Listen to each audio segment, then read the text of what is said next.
یہ کہ ربط بھی میں نے آپ سے عرض کر دیا، آپ کو بتا دیا۔ بسم اللہ الرحمن الرحیم، الف لام میم۔ ایک تو مسئلہ یہ ہے کہ مولانا اللہ اعلم بمرادہ بذالک، اللہ ہی اپنی مراد کو جانتا ہے، سمجھے؟ اور سر بین اللہ و بین عبادہ، اللہ اور بندوں کے درمیان میں ایک راز ہے، یا سر بین اللہ و بین رسولہ، اللہ اور رسول کو معلوم ہے، باقی کسی کو معلوم نہیں ہے۔ یہ دیکھیے کہ امیر صاحب جو ہے نا، میں اس پر عاشق ہوں، بولو امیر صاحب اس پر میں عاشق ہوں، اللہ آپ کا بھلا کرے۔ اب مجھے اللہ آپ کا بھلا کریے کہ پڑھانا ہے 4:30 بجے تک پڑھانا ہے یا 5 بجے تک پڑھانا ہے، آپ سمجھ رہے ہیں؟ امیر صاحب سے میں کہوں گا کہ یار میں آپ کو اشارہ کر کے میں اللہ آپ کو بھلا کرے اٹھوں گا اور آنکھوں سے اشارہ کروں گا، آپ پھر میرے پاس آ جانا، سمجھے؟ پہلے سے میں کہہ چکا ہوں امیر کو۔ اب 4 بج گئے، 4:30 بج گئے، 5 بج گئے، تو جیسے میں اٹھا تو امیر صاحب کو میں پہلے سے ہم نے طے کیا تھا، امیر صاحب کو میں کہتا بس میں نکل گیا، تو اس کو اشارہ کر دیا کہ جب یہ کہوں گا تو آپ بھی نکلنا، اور آپ کو میں مہمان خانے میں چائے پلاؤں گا۔ آپ میں سے کسی کو بھی سمجھ میں نہیں آ رہی یہ کیا ہے؟ یا اس کو میں کہتا ہوں کہ جب میں نکلوں گا آپ کو بلانا مقصود ہو، جب بھی مقصود ہو تو میں اس طرح کروں گا، تو آپ مہمان خانہ آنا، ایسے میں نہیں ہے۔ تو میان عاشق و معشوق و رمزست کرامن کاتبین رہا ہوں خبر نیست، عاشق و معشوق کے درمیان میں کچھ اشارات ہوتے ہیں، کرامن کاتبین کو بھی پتہ نہیں چلتا۔ یہ حروف مقطعات ہمارے ابجد کی جو حروف 29 ہے، یہ بھی 29 اسی طرح بیزابی میں آپ پڑھ چکے ہیں۔ یہ سر بین اللہ و بین رسولی، اللہ رسول کے درمیان میں ایک سر ہے، اس لیے مفسرین کی دونوں عبارتیں ہیں کہ اللہ عالم بمرادہ بذالک اور اللہ ورسولہ عالم بمرادہ بذالک، اللہ عالم بمرادہ بذالک اور اللہ ورسولہ عالم بمرادہ بذالک۔ ایک یہ کہ اللہ کو معلوم ہے صرف، اور دوسرا یہ کہ اللہ رسول کو معلوم ہے۔ جب رسول کو معلوم ہے تو رسول نے بتایا کیوں نہیں؟ تو جواب یہ ہے کہ ہر چیز بتانے کی نہیں ہے۔ آپ 6 پارے میں پڑھیں گے، یا اہل الکتاب قد جاءکم رسولنا یبین لکم کثیرا مما کنتم تخفون من الکتاب ویعفو عن کثیر، میرا نبی بہت سی چیزیں بیان بھی کرتا ہے اور کچھ چیزیں وہ ہیں ان کو نبی بیان نہیں کرتا، نبی کو پتہ بھی ہے لیکن بیان نہیں کرتا، اور وہ وہی الامور التي تتعلق بصفات محمد صلی اللہ علیہ وسلم، جو حضرت کی صفات سے جن کا تعلق ہے۔ آپ سمجھ رہے ہیں؟ حضرت کی صفات سے جن کا، یعنی یہودی نبی کی صفات کو چھپاتے تھے، اور بہت سی چیزیں یہودیوں کی جو احکام شریعہ سے تعلق نہیں تھا، حضرت نے فرمایا اگر ان کو واضح کر دوں تو ان کی رسوائی ہو جائے گی، حضرت نے ان کی رسوائی کے لیے بتایا نہیں۔ تو ہر چیز بیان کرنے کی نہیں ہوتی، احکام شریعہ کو نبی بیان کرتا ہے، ہر چیز کو بیان نہیں کرتا۔ اور اگر یہ بھی سمجھ میں نہ آ جائے تو بخاری شریف میں آپ نے پڑھا ہے، حضرت ابو ہریرہ فرماتے کہ حفظت عن رسول اللہ صلی اللہ علیہ وسلم وعاءین من العلم، حفظت عن رسول اللہ وعاءین من العلم، میں نے نبی سے 2 برتن علم کے بھر کر کے ہم نے محفوظ کیا ہے۔ حفظت عن رسول اللہ وعاءین من العلم اما احدہما فقد وسستہ، ایک برتن تو ہم نے اونڈیل دی ہے لوگوں کے سامنے، وہ سب کچھ ہم نے بتا دیا، واما الاخر، اور دوسرا جو ہے نا اگر اس کو دوسرے کو میں بیان کروں تو لقطع هذا البلعوم، یہ میرا گردن کاٹا جائے گا، لوگ مجھے چھوڑیں گے نہیں۔ وَأَمَّا الْآخَرُ فَلَوْ بَسَسْتُهُ، اگر دوسرے کو میں بیان کر دوں تو لَقُطِعَ هَذَا الْبُلْعُومُ، میرے گردن کو اڑا دیں گے، تو اس لیے ان چیزوں کو انہوں نے بیان نہیں کیا۔ اور صوفیہ بھی کہتے ہیں، کہ ہمیں دارے وما پنہان زتاء خلق و حاجتہ شنیدن ای عجائب را نمے دارے دو طاقتہ۔ آپ ہر چیز کو جو ہے نا برداشت نہیں کر سکیں گے مولوی صاحب۔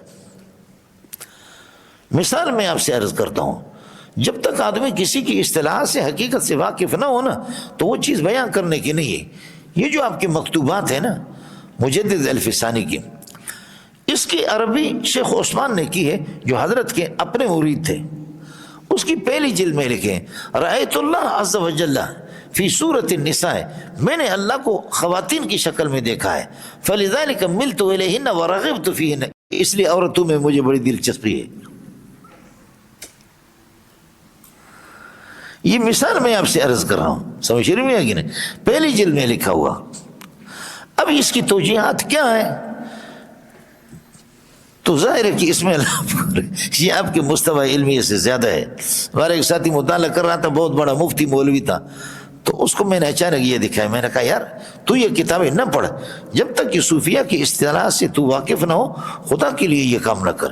یہ جو غیر مقلدین جو لگے ہوئی ان کی بنیادی وجہ یہ ہے کہ وہ غریب بالکل واقف نہیں ہے، اصطلاحات سے واقف نہیں ہے۔ تو پھر آج میں نے وحدت الوجود کا جو مسئلہ آپ کو بتا دیا، اس کے بعد آپ کو اشکال کیا ہے؟ میں انشاءاللہ اس پر گفتگو بھی کروں گا کہ صوفی اپنے آپ کو غائب کرتا، کہتے بس مجھے خدا نظر آتا ہے، تو پھر کیا ہے؟ مثال تو میں نے آپ کو دے دی نا۔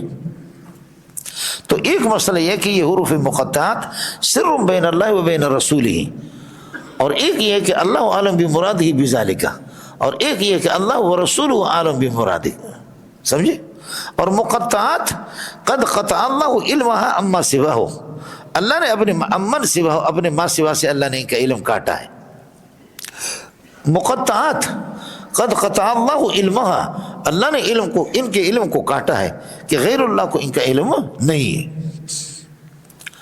قطع اللہ علمها امن سوا، امن سوا ہو، اپنے ما سوا سے۔ اب وہ بات سے جو آپ پڑھتے رہتے ہیں کہ امام شافعی رحمۃ اللہ علیہ فرماتے ہیں کہ جی نہیں، علماء راسخین فی العلم وہ ان کا معنی جانتے ہیں، اور حنفی یہ کہتے کہ نہیں جانتے، دونوں ٹھیک ہے اپنی جگہ پر، سمجھ رہی میں ہے کہ نہیں؟ اس لیے کہ آپ نے پڑھا ہے وَمَا يَعْلَمُ تَأْوِيلَهُ إِلَّا اللَّهُ وَالرَّاسِخُونَ فِي الْعِلْمِ، ان کی تعویل اور ان کی مصداق کو بہت سی چیزیں متشابہات، یہ بھی متشابہات میں سے، وَمَا يَعْلَمُ تَأْوِيلَهُ إِلَّا اللَّهُ وَالرَّاسِخُونَ فِي الْعِلْمِ، اللہ اور راسخین فی العلم جانتے ہیں، یہ امام شافعی۔ اور ہمارے یہاں وَمَا يَعْلَمُ تَأْوِيلَهُ إِلَّا اللَّهُ، متشابہات کے مقصد کو صرف اللہ ہی جانتا ہے، سمجھے؟ وَمَا يَعْلَمُ تَأْوِيلَهُ إِلَّا اللَّهُ والراسخون فی العلم یقولون آمنا به، اب راسخون مبتدا بنے گا، ہمارا جملہ استئنافیہ شروع ہوگا، اور یقولون آمنا به اس کے لیے خبر بنے گا۔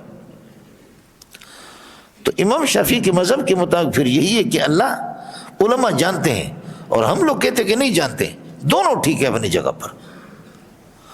وہ کہتے ہیں جانتے ہیں، ظنی طور پر جانتے ہیں، اور ہم کہتے ہیں نہیں جانتے، قطعی طور پر نہیں جانتے۔ مسئلہ ٹھیک ہو گیا؟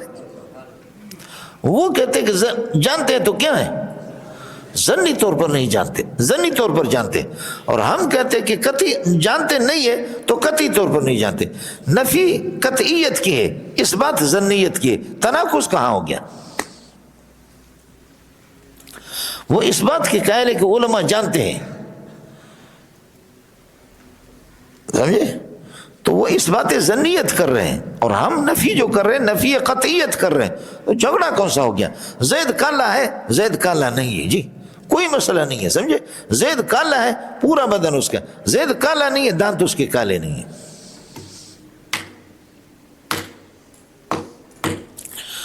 اب اردو سمجھتے ہیں؟ باقی ہے کہ وہ صوفیہ کے ہاں جیسے کہ الف سے اللہ مراد ہے، اور لام سے جبریل مراد ہے، میم سے محمد مراد ہے۔ اللہ نے جبریل کے ذریعے سے، سمجھے، اللہ نے جبریل کے ذریعے سے محمد کے پاس قرآن کو بھیجا ہے۔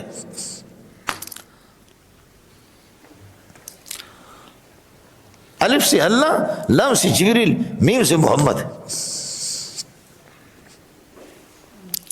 یا الف سے اعلیٰ اللہ ہے، اللہ کی نعمت مراد ہے۔ الحمدللہ علی نعمہ شاملہ و آلہ الکاملہ، شرم تعمیل کے اندر آپ پڑھ چکے۔ الف سے اعلیٰ اللہ ہے، اللہ کی نعمت مراد ہے، سمجھ رہی ہے کہ نہیں؟ اور لام سے لطف اللہ، اللہ کی مہربانیاں مراد ہے، اور میم سے ملک ہو، اللہ کے ملک اور حکومت مراد ہے، سمجھ رہی ہے کہ نہیں؟ اور لام سے لطف اللہ، اللہ کی مہربانیاں مراد ہے، اور میم سے ملک ہو، اللہ کے ملک اور حکومت مراد ہے، سمجھے؟ تو یہ ظنی چیزیں ہیں جو اس طریقے پر یوں، اور ایک یہ کہ الف لام میم من اسماء اللہ سبحانہ و تعالی، یہ اللہ کی اسماء اور صفات میں سے ہیں. تو اس لیے اللہ کی صفات، اسماء اور صفات میں سے کوئی 9000 بتاتے ہیں، کوئی 6000 بتاتے ہیں اللہ کی صفات. 700 زبانیں ہیں، 700 زبانوں میں، مختلف زبانوں میں اللہ کا بھلا کریے کہ کیا سے کیا. ان للہ 99 اسما من احصا فقد دخل الجنہ، جو مسلم شریف کی روایت ہے، یہ ترمذی میں بھی ہے، سمجھ شریف میں ہے کہ نہیں. تو وہ مشہور اسماء ہے، مشہور صفات ہے، وہ مشہور اسماء ہے اور مشہور صفات ہے. ورنہ حضرت اقدس مولانا موسیٰ روحانی البازی نے جیسے 200 تک کا تو نظم کیا ہے، سمجھے. حمان اللہ رب العالمین من الآفات جسمانا و دینا، علیم عالم حکم الرشید میسر موزلات السائلین، سمیع سامع حمسا حمیسا و قہار و قاہر و قاہرین. سمجھنا 200-300 نام تو انہوں نے جمع کر دی اور نظم کی حالت میں انہوں نے بیان کیا. یہ ہو گیا، اللہ کا بھلا کریے کہ کیا الف لام. اب آگے چل، ذالک الکتاب